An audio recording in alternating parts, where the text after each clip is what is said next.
So this is for my dear friends whom I have not met personally, but whom I know about, and who are in the Iranian prisons and very unjustly serving sentences for exercising their freedom of speech and their freedom to be free, I guess.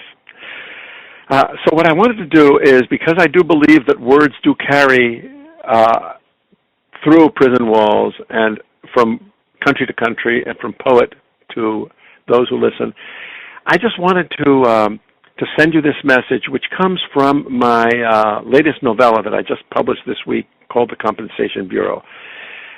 Just to explain the context of this, one of the guardians of the universe, it's a science fiction novel, so one of the guardians of the universe, sort of guardian angel, has fallen in love with a woman who is dying because of her fight for and her struggle for human rights, and especially for the forests. And her name is Alba Janah, Jannah, Alba Janah. And this is what he hears from her as he watches her life ebbing away. "They can kill me, but they cannot kill my love."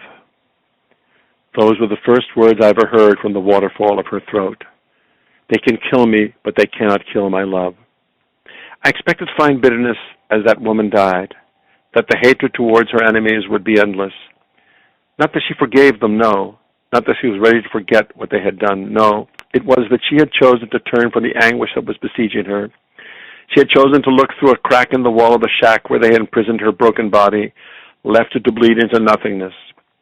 I saw her crawl to that slight opening in the wall, heard her think, "This is what I want to see at the end. This is what I want to take with me as I leave. I will not spend my last moments on earth filled with terror." She saw the plants. She saw a ray of sun. She remembered how rain had come down in a garden. She heard the plants asking to be gathered from the ground. And she knew that nothing ever dies. Nothing ever really dies. She thinks, "They will cast me into the ocean and I will baffle them by becoming food for fish and swim into some child's mouth and fuel her as she skips and learns and laughs." She thinks, "They will throw me into some ditch and I will escape their rage by welcoming the worms as they churn me into mud."